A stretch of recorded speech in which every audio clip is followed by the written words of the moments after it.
Pas pertama kali gali kubur itu Be, perasaannya gimana? Ada takutnya kah apa gimana? Kalau pertama kita gali, memang kita baru-baru di situ, kita ngikut gali. Hitungannya kita perasaan ketakutan. Takutnya apa? Kita namanya kita gali makam, takutnya kita ada kerangka-kerangka yang lama, apa-apa gitu, kita takut juga kan. Kita udah bikin standar ukuran 180 panjangnya. Cuma begitu jenazah nyampe, kok 180 masih kurang panjangnya. Maksudnya pas mau dikuburin nggak muat? Nah, nggak muat. Kejadian begitu.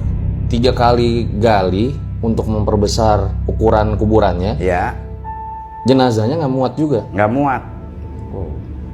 Seperti itu, cuman ya dibilang yang kayak di sinetron azab itu kan kadang-kadang orang meninggalnya susah lah, apalah gitu kan. Kita nggak tahu apa benar apa perbuatan itu begitu. Kita juga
Om Mamat, obrolan malam Jumat. Kembali lagi bersama gue Fajar Aditya. Kali ini di Om Mamat season 3. Kamu yang takut atau mereka yang lari?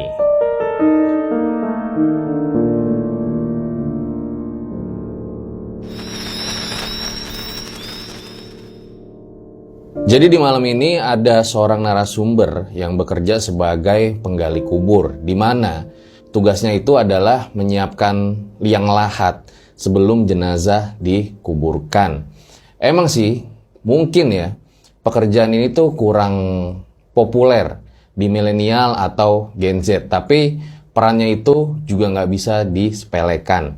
Ada nggak sih dari kalian yang pengen jadi penggali kubur? Bisa banget komen di bawah. Selamat malam Bang Napi. malam. Dipanggilnya emang Bang Napi? Iya. Orang-orang manggilnya ya Hanapi aja. Saya panggilnya Babe aja nggak apa-apa ya? Ya terserah. Babe, sama aja sih saya pikir. Babe Napi. Iya. Udah berapa lama Be jadi penggali kubur? Kalau saya ingat saya dari tahun 80 saya udah mulain. Dari 80 udah jadi penggali kubur? Iya. Cuma kita dulu membantu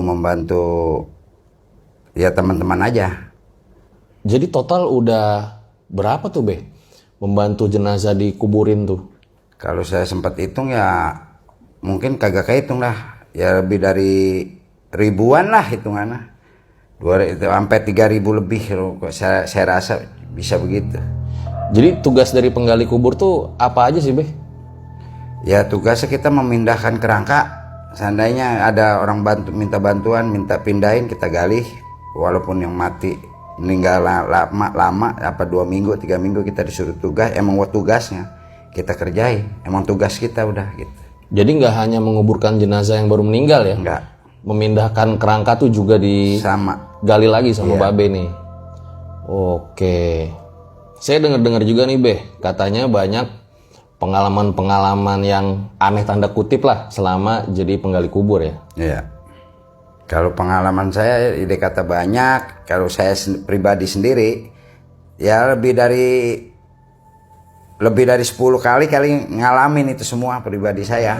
Ya wajar orang iya, dari tahun 80-an dari ya. 80 saya bekerja, ya apa aja pun pengalamannya kita udah coba, udah lihat, tahu semua itu kisah-kisah jadinya.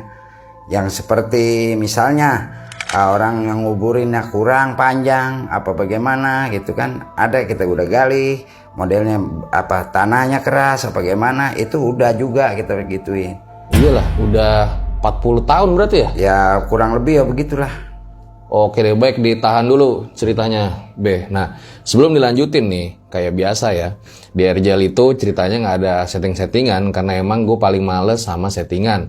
Kalau ceritanya kayak gitu, ya kayak gitu aja. Nah, terus, gue tuh bakal terus cari-cari narasumber yang menurut gue ceritanya, Wah, gila sih. ya walaupun susah.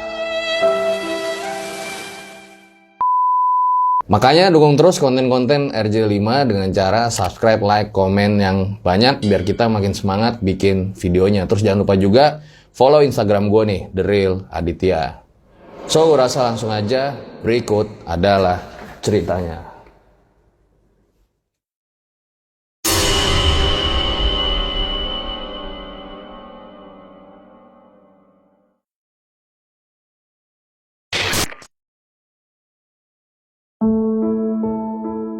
Beh, boleh diceritakan awal mula jadi penggali kubur? Ya pertama saya kerja di pemakaman, saya juga ya dulunya bantu teman. Ya orang-orang yang tertua-tua di situ dulu minta bantuan sama saya. Saya bilang saya nggak bisa, akhirnya terpaksa saya belajar dari ilmu dari dia. Saya ikutin, sampai saya sempet kerja udah lama ngikutin dia. Itu kalau nggak salah dari tahun 80 ya, saya kerja di situ, bantuin teman.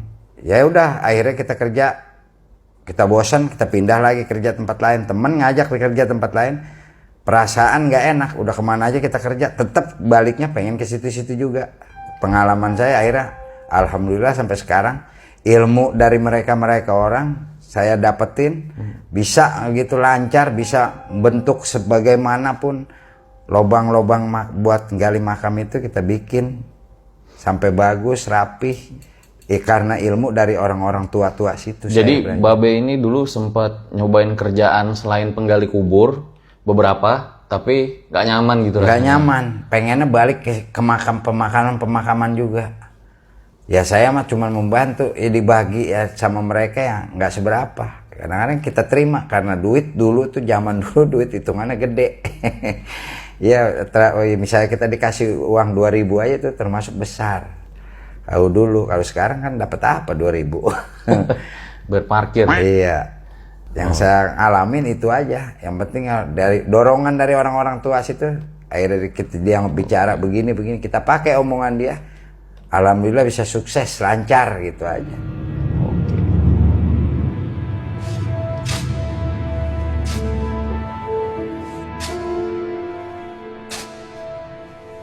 Nah, pas pertama kali gali kubur itu, Be, perasaannya gimana? Ada takutnya kah? Apa gimana? Kalau pertama kita gali, memang kita baru-baru di situ, kita ngikut gali. Hitungannya kita perasaan ketakutan. Takutnya apa? Kita namanya kita gali makam, takutnya kita ada kerangka-kerangka yang lama, apa-apa gitu, kita takut juga kan. Itu aja yang kita rasain. Perasaan itu aja. Oke. Nah, ada nggak sih pengalaman selama gali kubur ini yang paling nggak bisa dilupain? Banyak. Ada dulu sisa kita gali. Pertama kita mulai pengalaman kita gali. Ada temen keluarganya ada yang meninggal.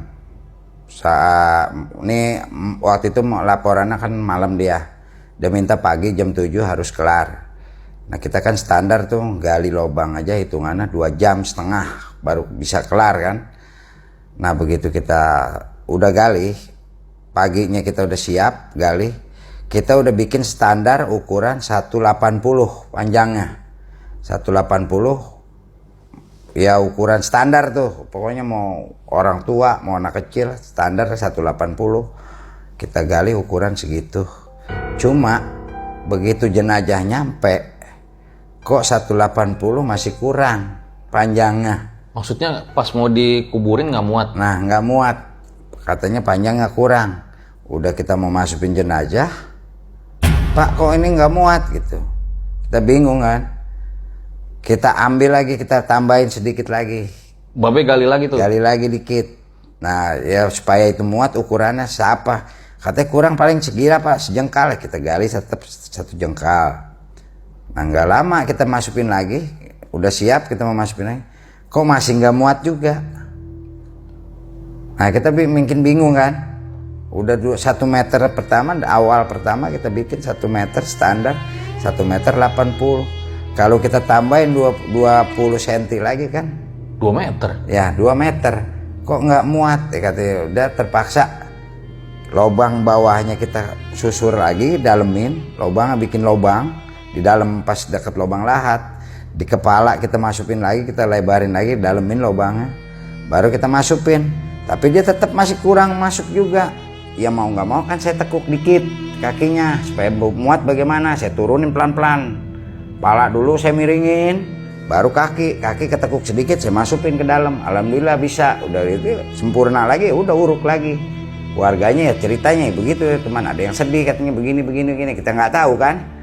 Keluarga ada yang menangis, ada yang gimana, merintih. Saya juga merasa kok bisa gitu ya. Jenazah bisa nggak muat begitu. Saya juga merasa, saya juga bahan meninggal juga. Takutnya seperti itu. Kita kan nggak tahu apa dia ngalamin apa itu yang di film-film apa di sinetron. Azab itu apa cerita benar apa bohong saya juga nggak tahu kan. Kejadian begitu. 3 kali gali untuk memperbesar ukuran kuburannya. Ya. Jenazahnya nggak muat juga. Nggak muat. Seperti itu. Cuman ya dibilang yang kayak di sinetron azab itu kan kadang-kadang orang meninggalnya susah lah. Apalah gitu kan, kita nggak tahu apa benar apa perbuatan itu begitu. Kita juga kita niru jadinya kayak di situ kita lihatnya itu bener nyata Babe, bener-bener kisah nyata jadinya. Itu ditekuk kakinya tuh gimana Be?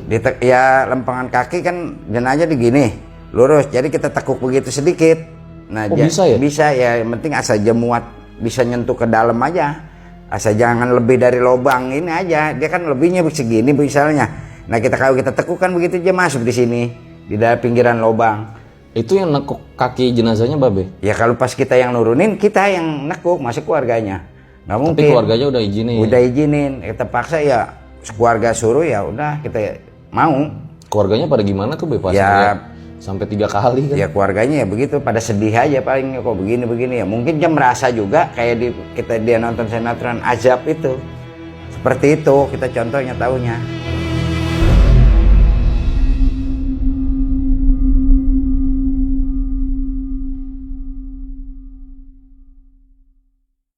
Dan disaksi nama banyak orang lagi ya? Ya kan banyak pelayat di situ kumpul. Kok begini kita nggak memuat ya. Kita nggak tahu. Ya tahunya kita kan siapin lubang ukuran 2 meter. Orang Indonesia paling tinggi berapa sih?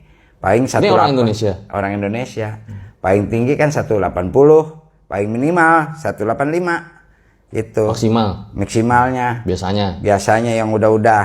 Nah ini kok nggak muat, orang lebih pendek apa ya mungkin. Ya pengalaman saya sih tahu dah jangan apa yang misalnya dia masa hidupnya begini, apa dia tukang ya kalau kita sebutin begini yang ngambil hak orang apa tanah orang kita nggak tahu. Mungkin ajabnya ya di situ ada juga gitu kejadiannya. Oke.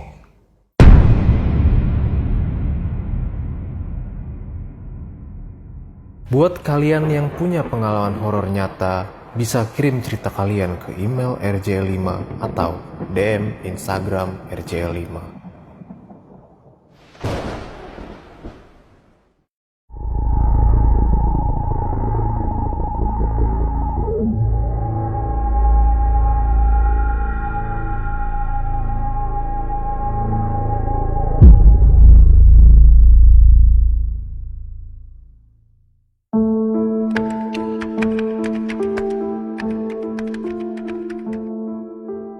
Itu pengalaman saya juga waktu saya bangun tidur jam 12, istri saya mau ngajak belanja bunga. Belanja bunga jam 12 saya berangkat belanja bunga sampai bunga apa, Be? bunga buat ditae makam. Oh, Babe jualan juga? Istri saya yang dagang, tapi saya cuman sebagai suruh nganter belanja sama istri saya berdua.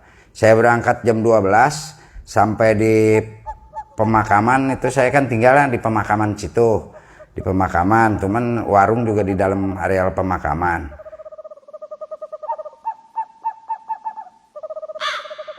Begitu saya udah udah pulang belanja bunga, saya taruh di meja. Nah, saya lagi menghias-hias bunga sama istri saya. Nah, tiba-tiba saya diketawain sama kuntilanak. Ya, kata istri saya, udah Pak, katanya nggak usah ini tidur di situ, kita pulang aja.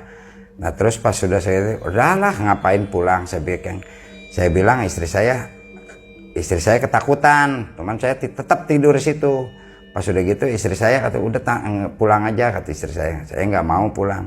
Kuntilanak itu ketawa sampai berapa kali, teman, cekak gitu kan. Masih ingat nggak, Be, suara ketawanya? Ya masih, suaranya ya kayak suara cewek gimana gitu ya.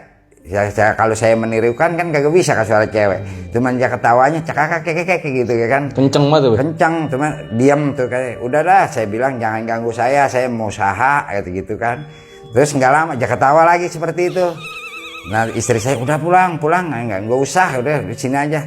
Nah, terus nggak ada yang lain tuh, Be? Nggak ada, selain itu aja, orang-orang Babe lagi nyiapin jual bunga saya sendiri. lagi majang-majang bunga dulu gitu, maksudnya kan udah mau subuh nih. Kalau udah saya hias sudah rapi kan enak kan, tinggal ini nungguin istri saya. Nah, istri saya ngajakin pulang juga, udah saya tidur tetap di situ di pemakaman. Saya tidur di atas meja, saya tidur. Nah, terus ketawa itu kuntilanak 3 kali ketawa, saya diemin aja, saya nggak mengganggu dia. Ya karena ya maaf, saya bilang saya nggak ganggu situ jangan ganggu saya. Ya mungkin Allah udah mengasih rezeki ya, nggak lama ya alhamdulillah besok paginya bunga saya habis terjual. Itulah yang namanya rezeki, kita nggak tahu. Walaupun kuntilanak itu nakut-nakutin, tapi ngasih rezeki juga sama saya. Itu yang pengalaman saya yang saya tahu. Itu jual bunga apa aja, Be, di situ? Ya semuanya bunga tabur, kita jual melati, sedap malam, apa aja udah ada, semua bunga air ada bunga di situ juga ya. Kita jual di situ semua. Jadi boleh dijelasin ke penonton, Be?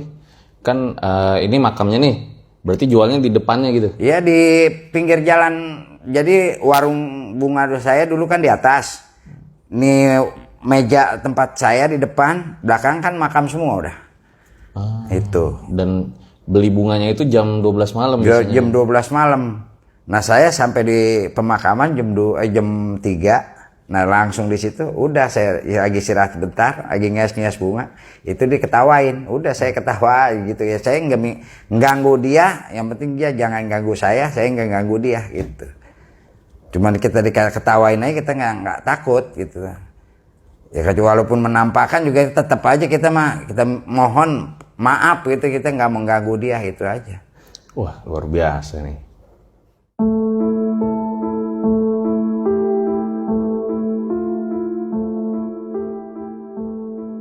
Jadi, Be, ada nggak pengalaman yang paling diingat selama menggali kubur?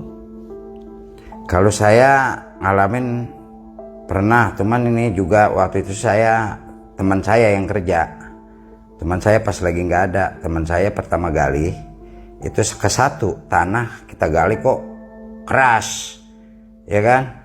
Kita gali keras. Nah, terus pas udah gitu, tanah saking kerasnya kita pindah lagi lokasi. Maksudnya nih pindahin gimana, Be? Maksudnya kita pindah jenazahnya? lokasi. Bukan, lokasi buat lahan lobang itu. Jadi ditelepon nih temennya Babe. Dia ada yang mau dikubur. Nah, digali tuh. Dia gali, tanahnya keras. Yang pertama terus keras. ke bawah kan keras. Dia nggak mau. Dia cari dia pindah nih ceritanya di lokasi yang sama. Dia pindah ya dari sana geser kemari. Di situ dia gali. Kendalanya ada batu. Itu. Oke, itu di blok yang sama? Sama. Blok kuburannya? Sama, cuman ya... Padahal itu udah banyak makam juga di sana. Udah banyak makam, cuman kalau dulu kan masih banyak yang kosong. Nah, dia pindah dari situ, dia pindah lagi ke sini. Nah, tuh pas digali di situ yang kedua kalinya, ada batu. Batunya gede. Ya dia ngangkat aja pun nggak kuat. Ya kan namanya dulu bekas urukan tuh tanah. Dia kan kita nggak tahu diuruk tanah apa mau batu apa mau kuin, batunya gede nggak keangkat. Pindah lagi ke sebelah, ada akar pohon. Nah dia pindah pas ada akar pohon dia bingung juga, alatnya kan kayak kita nggak ada. Kalau dulu kalau kita mungkin pakai gergaji senso, mungkin kita bisa potong itu pohon. Karena nggak ada bahan, pakai golok aja nggak cukup waktunya. Gede akarnya ya? Satu pohon gede akar. Nah kita pindah pas udah gitu mau nggak mau kita pindah lagi. Kedua kali ada batu itu kan gede kan. Batu itu kita cangkul aja sampai patah. Nah kita mungkin ya anak-anak berpikir begini. Apa mungkin ajab dari almarhum barangkali kok beda begini kerjaan nggak ada kelar-kelarnya. Dia pindah terakhir dia gali keluar air, mata air. Karena kebangatan dalam mungkin ya, dulu dasarnya bekas kayak rawa, empang gitu, diuruk.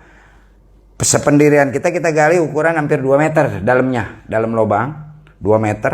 Tapi itu begitu dia gali mungkin lebih dari 2 meter. Jadi timbullah keluar air. Air ya udah mau nggak mau ya keluar, begitu jenazah udah mau nyampe. Karena ada air itu, kata keluarga, kok ada air pak? Itu pas jenazah datang, ya emang begini bu, soalnya kita udah berapa kali pindah, kita bilang gitu. Ya jadi bagaimana? Ya usahakan, ya kalau mau ibu ya tetap di sini, saya bilang gitu. Kalau nggak mau ya nggak apa-apa, saya bilang gitu.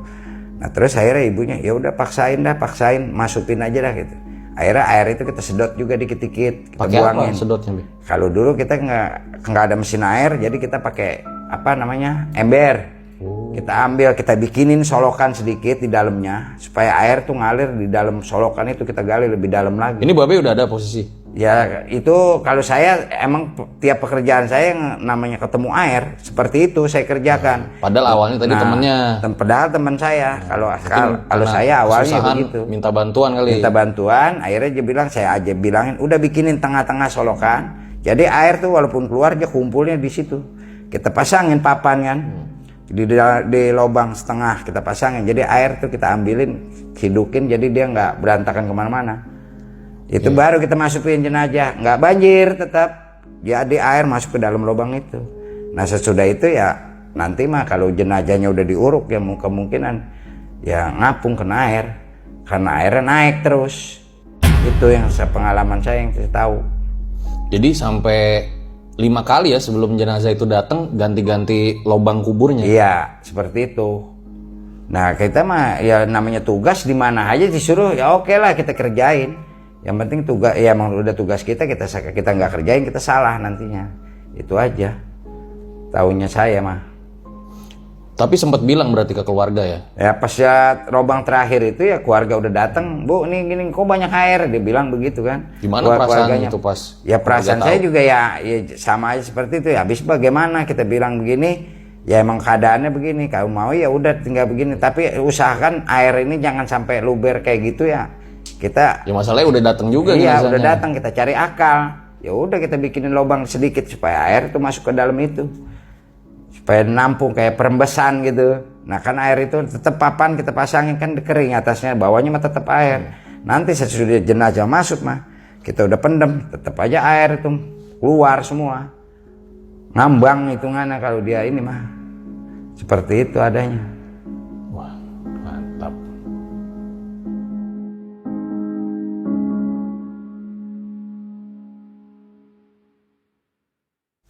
Ada lagi Be pengalaman yang ingin diceritakan? Ya pengalaman saya yang ketiga kalinya saya kerja itu pas gali di Tumpang, ditumpuk sama keluarga juga, bukan punya orang lain. Begitu kita gali di dalam. Sebentar, maksudnya jadi ada jenazah baru yang mau datang lagi nih? Iya. Oke, di makam yang udah ditumpuk. Ya, ada berapa jenazah sebelumnya? Yang itu pertama baru 1 jenazah. Keluarganya meninggal kan mau ditumpang di situ.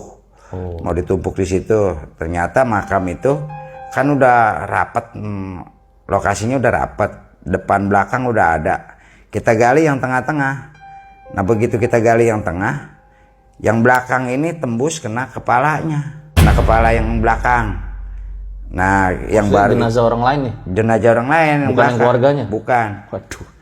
Nah, ketemu yang ini kan kita bingung. Waduh, ini palanya udah ketemu bagaimana nih? Nah, kepala mana kata ini kepala ini. Nah, kan saya angkat dulu tuh. Maksudnya saya mau rapihin, mau dimasukin masukin ke kepala dia asli ke lubang dia.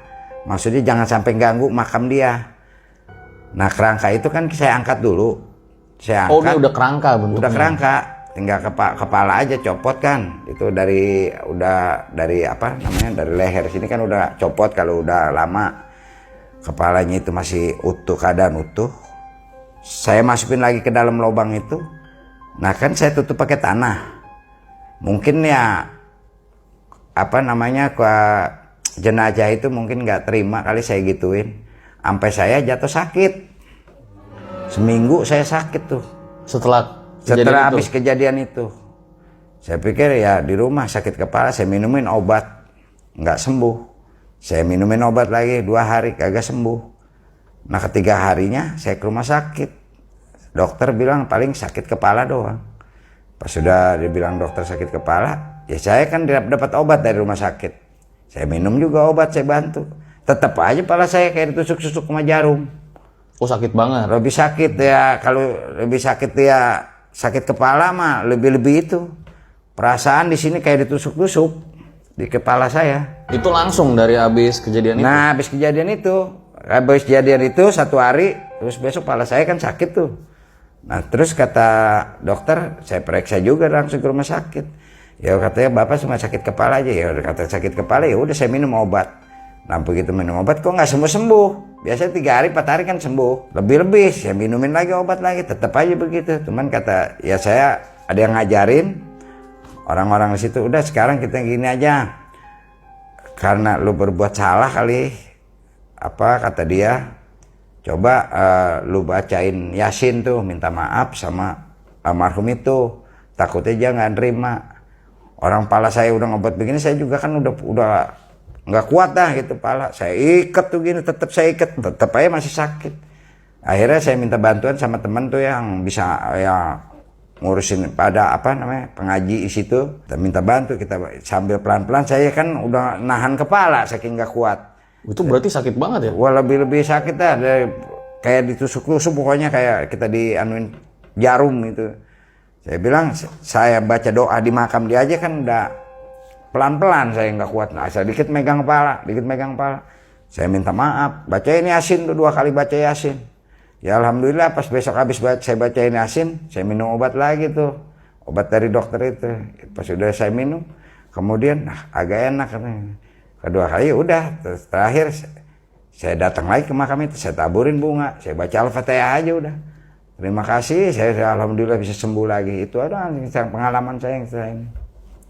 Dia bisa pas gitu ya, abis ngelakuin itu langsung kena. Nah langsung kok dikata kalau kata orang kontan penyakit langsung nemplok kayak orang kesambet itu hitungan. Dan setelah dibacain langsung agak enak. Besoknya baru kok agak ringan gitu, agak normal lah pala, gitu, nggak terlalu kayak kemarin itu. Kemarin kita udah bejak-bejak begini, udah ampun-ampun, udah pala udah pegangin, udah diikat, diapain, tetap aja sakitnya masih. Jadi ini mungkin pada mau tahu nih Be, kalau misalnya ditumpuk gitu gimana sih Be? Kalau ditumpang gitu jadi gini. Oh, tumpang namanya. Iya, kalau kita kalau orang-orang bilang ditumpuk, kalau kita ditumpang, hitungannya kita ngambilnya gini. Jadi kan udah ketemu nih makam yang lama. Kalau misalnya keluarga bilang, Pak tolong nih dirapikan lagi, dibungkus bisa Pak? Bisa. Yang maksudnya dibungkus?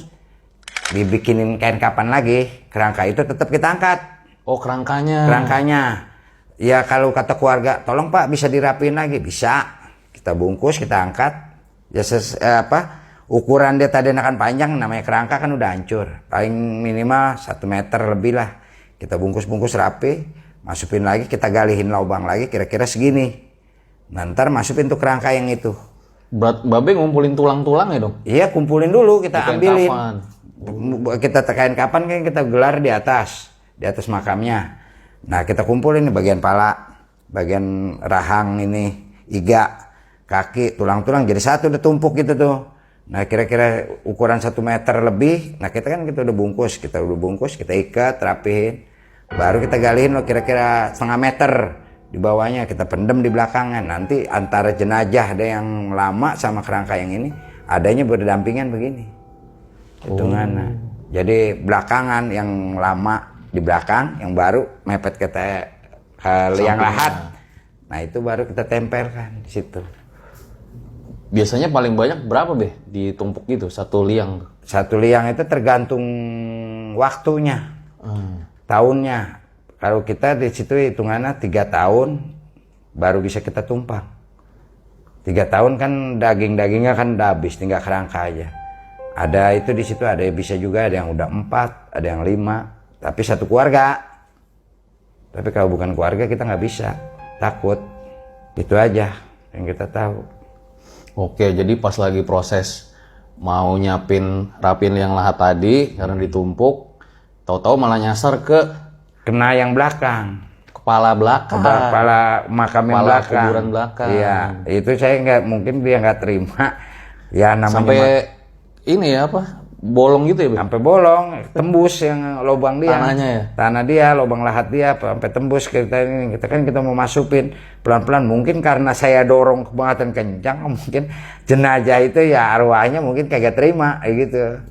Ya akhirnya saya minta maaf, ya udah larinya ke situ. Kita minta tolong sama orang pintar juga, suruh bacain Yasin, minta maaf di situ. Ya udah, taunya itu doang kan udah. Alhamdulillah sampai di rumah pas besoknya kepala saya juga hilang penyakitnya. Udah saya perasaan saya takutnya gitu. Makanya sekarang kalau saya mau gali makam itu, kita baca-baca dulu dah. Ada orang yang lebih tua, ya saya kan namanya masih muda hitungannya, yang lebih tua kita takut juga. Waktunya dia hidupnya dulunya zamannya begini kita nggak tahu. Bapaknya dia dulu kiai apa-apa, kita melanggar. Lebih baik kita sebelum kerja kita baca bismillah dulu. Maaf numpang, saya mau kerja karena saya mau disuruh tumpuk di sini keluarga. Ya udah kita kerjain, itu aja. Oke.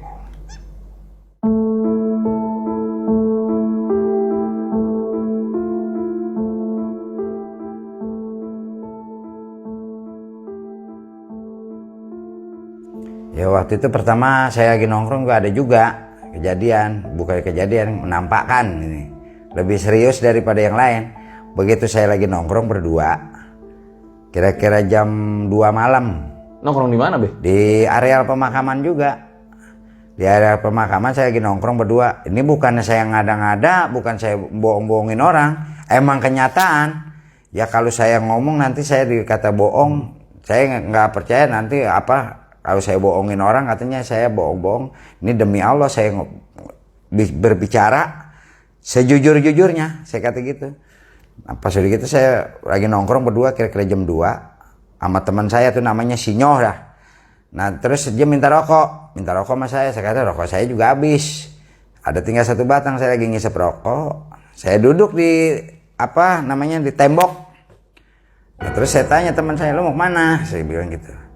Oh beli rokok dulu ya, udah jangan lama-lama, gue yang iseng sendiri, saya kata gitu kan, namanya lagi nongkrong.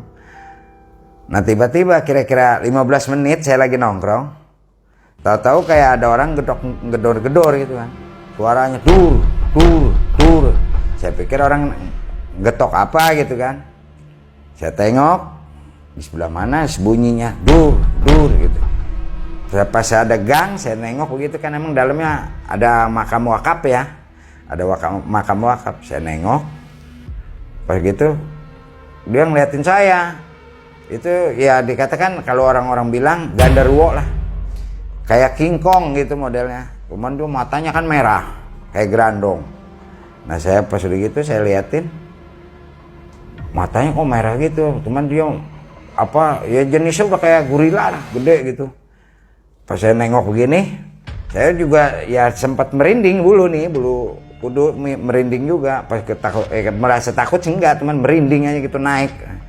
Temen juga belum datang lama, saya mau ceritain, saya nggak enak, saya diam aja di situ. Pas gitu matanya merah, saya lihat. Pas saya nengok lagi begini kok tiba-tiba udah nggak ada itu.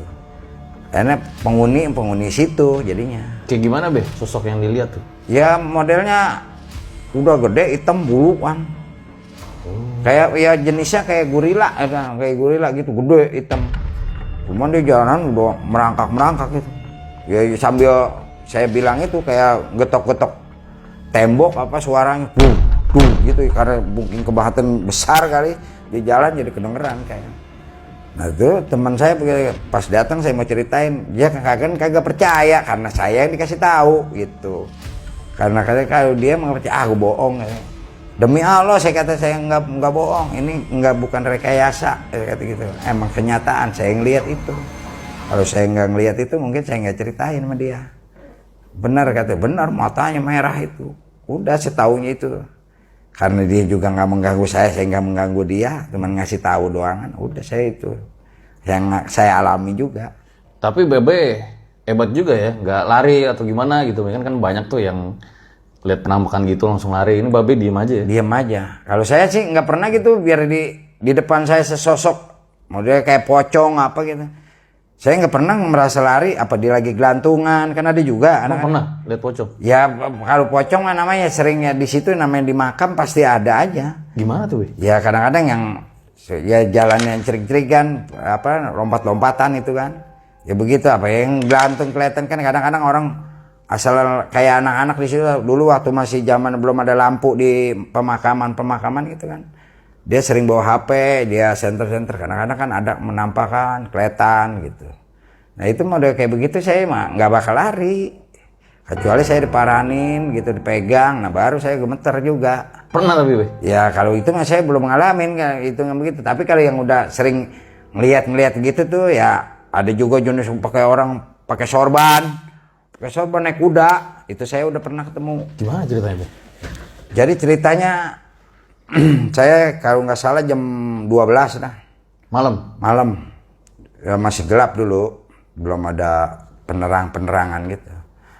Ada memang jenis orang naik kuda kencang, teman dia keadaan pakai sorban. Saya kata kiai apa namanya? Saya bilang kiai Ulama gitu. Ulama gitu, pakai sorban rapi, cuman dia naik kuda. Emang kelihatan lepek suara kuda gitu. Kudanya delman apa kuda aja? Ya, kuda biasa, cuma jangan naik kayak model. Ini di area pemakaman. Pemakaman juga, kayak model kayak pahlawan siapa sih namanya tuh yang ada di gambar duit dulu tuh zaman tahun berapa tuh? Imam Bonjol. Nah model kayak begitu, udah pakai sorban gitu kan. Naik kuda dia, cuma sorbannya hitam semua. Kudanya sama hitam juga. Itu Babe lagi sendirian di makam. Saya lagi sendiri, begitu kuplak yang saya lihat. Cuman ya kalau saya bohong nanti saya dikata nggak benar orang, kata nggak rekayasa kan. Karena kejadian itu dia naik kuda dari arah segitu, biasa kayak kuda biasa ketepak. Cuman dia pakai sorban. Pernah itu ngeliat juga begitu. Ya namanya di makam tuh pasti ada aja kejadian aneh-aneh. Berarti banyak juga ya, Iya. Babe suka ngeliat-ngeliat gitu ya. Kalau tadi yang pocong gelantungan gimana, Be? Ya kalau pocong lah kadang-kadang kan cuman begitu doang kan. Ini lagi di makam lagi. Di makam juga kadang-kadang cuman sepintas lalu gitu. Ya gitu kan. Udah kita nggak ganggu. Gitu kayak dikasih lihat doang kan. Walaupun kita jalan nih sama temen 5 orang, 6 orang, tapi tetap orang yang dikasih lihat 1 orang pasti. Walaupun kita jalan beramai-ramai itu hitungannya ber-5. Kita jalan 5 orang. Tetap aja kita dikasih 1 yang dikasih lihat, misalnya 1 saya udah 0 lihat ada pasti itu semua. Tapi kalau yang 4 nggak percaya ya kagak, yang jangan lihat, kita yang lihat tahu gitu. Tapi pernah ada, Be, yang lihat pocong jelas gitu, sosoknya jelas gitu. Ya kalau dulu kalau saya ceritain teman saya lagi ngaji kubur. Kalau orang Betawi kan dulu asal ngaji meninggal dihajiin ngaji kubur. Kayak gimana tuh maksudnya ngaji kubur? Sepertinya gini. Contohnya misalnya bapak saya nih misalnya meninggal. Pengen minta ngajiin di kubur. Oh, ngajiin di kuburannya. Nah, di kuburan misalnya kekuatannya berapa minggu atau 1 bulan, apa 2 minggu atau 1 minggu. Siang malam itu terus saja ngaji di situ gantian. Misalnya kita ngambil orang 6 orang, jadi bertahap gantian. Ini giliran dia siang, giliran dia malam. Nah besok giliran dia siang, giliran dia malam. Pokoknya nggak putus-putus tuh. Dia baca. Misalnya dia baca hari ini bacanya ini, pokoknya yang 2 nih kan 1 orang 2 orang nih 1 malam. Mau siang tetap 2 orang, teman bergilir gantian.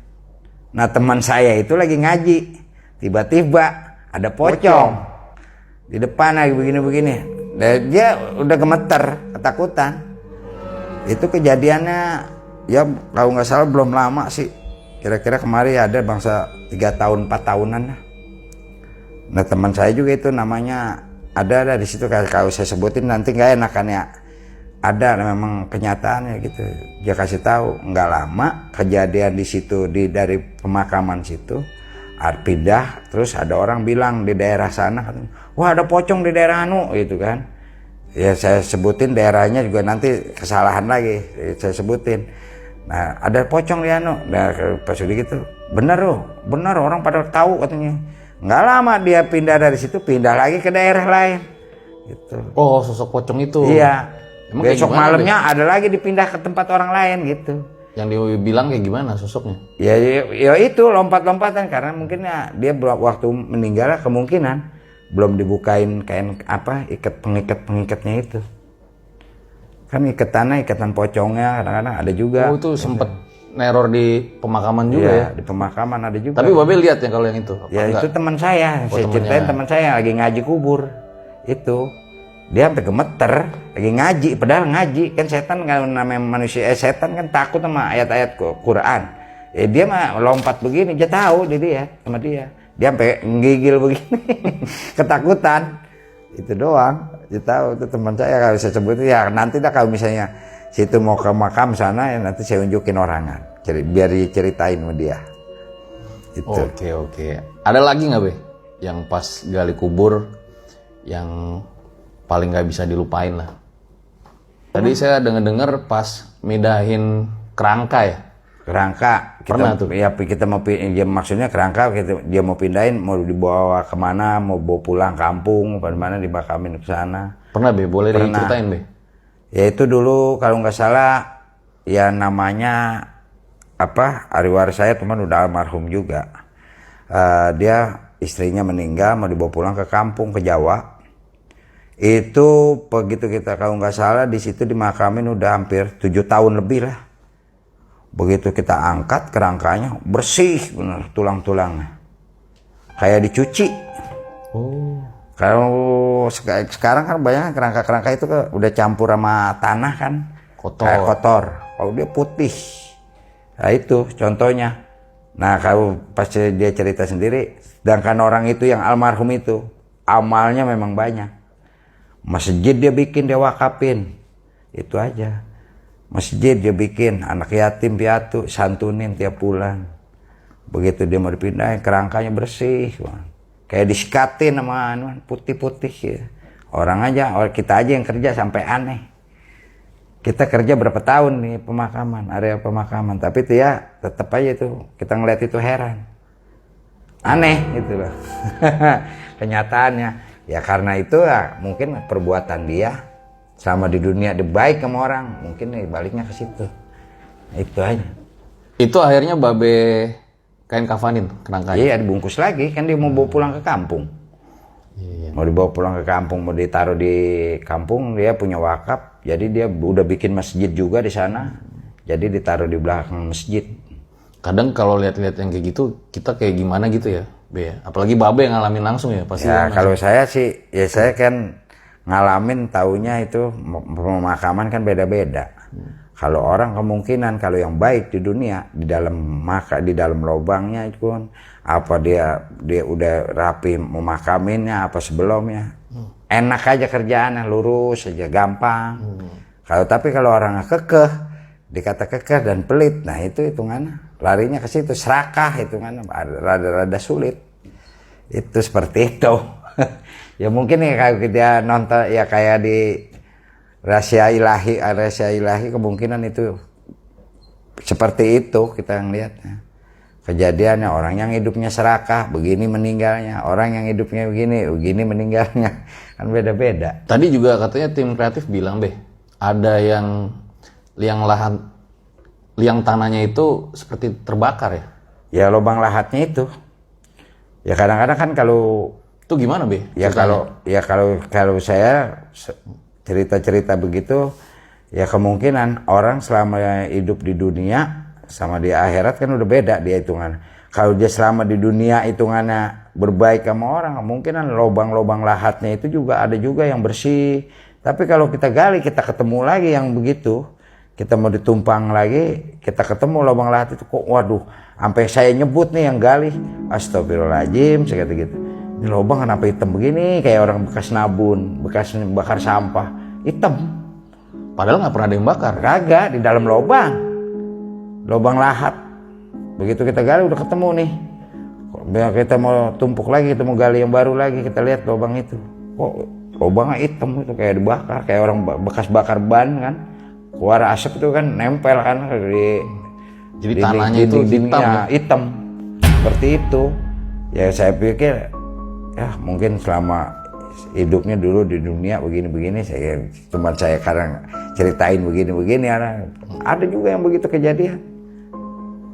Seperti itu aja kita yang ngalamin ya, namanya di makam kita yang apa adanya lah kita ceritain yang kita tahu. Tapi kalau yang kita nggak tahu kan kita nggak bakal cerita. Yang kita alamin yang kita tahu aja. Berapa kali kita ngalamin ketemu ini, ya udah kita ceritain apa adanya. Karena saya sering lihat, kalau saya kagak ngeliat ya kagak bakal saya cerita. Itu aja. Oke, baik. Nanti bakal banyak pertanyaan di closing.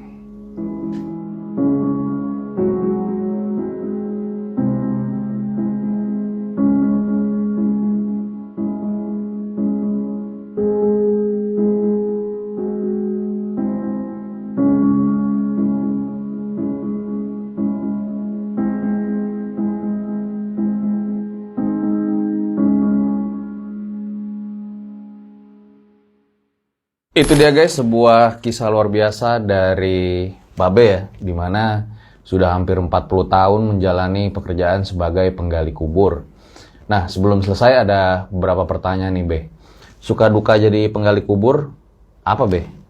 Ya kalau suka duka saya sih jadi penggali kubur yang penting satu kita gali enak, makamnya di makam juga lancar, kita diberi kesehatan. Itu doang udah kita mohon-mohon sama orang-orang yang selama masih hidup, kemungkinan ya lebih baik kita berbaik sama orang. Mungkin kita waktu kita nggak ada umur, kita lebih dienakin lagi hidup kita, gitu aja setahu saya. Iya, jadi pas lagi hidup ya manfaatkanlah sebaik mungkin ya. Kita berbaik-baik lah sama orang supaya kita meninggalnya juga kan namanya manusia beda-beda. Ada yang meninggalnya begini susah, ada yang meninggalnya gampang. Nah kita lebih enak-enak ya itu aja, kita berbaik-baik aja sama orang. Kalau dukanya apa Be? Ya kalau dukanya sih bagi saya ya bagaimana ya, kalau saya bilang ya kayak orang-orang yang penting ya berbuat ya hitungannya kayak saya dia berbuat apa namanya kayak kesalahan, dia minta maaf apa bagaimana, udah itu aja saya mah taunya. Nggak banyak-banyak bicara ya saya bilangin ya apa adanya kayak begitu. Maksudnya gimana Be buat salah? Ya misalnya dia berbuat salah selama di dunia kan. Oh jenazahnya. Nah, misalnya sebelum ya semenjak dia masih hidup ya mungkin dia berbaik-baik sama orang ya nantinya kan lebih gampang lagi kesananya. Oke. Kita diterima itu aja. Ya. Kalau dari dukanya misal kayak pernah capek menjalani profesi ini, pengen ganti profesi lain pernah? Kayaknya kita udah jenuh ganti-ganti pekerjaan, udah kita tetap di situ. Ya kalau kata orang-orang bilang separuh sebagian buat amal lah, itu aja. Kita nggak minta asal dia kasih makan aja, uang rokok udah kita gitu. Yang penting amal sebagian. Kita nggak minta begini ya, Bu, minta begini apa, minta begini enggak. Saya bilang yang penting kita udah sama-sama enak, ikhlas, sudah gitu. Keluarga ikhlas, kita lebih ikhlas, gitu aja. Oke, luar biasa Be. Nih, makasih banget Be telah menyempatkan waktunya dan bercerita di RJ5. Ambil baiknya, buang buruknya. Dengan adanya cerita-cerita seperti ini, jangan malah menjadikan kalian takut. Akan tetapi kalian harus semakin yakin dan percaya dengan kebesarannya. Gue Fajar Ditya, RJ5 undur diri. Ciao.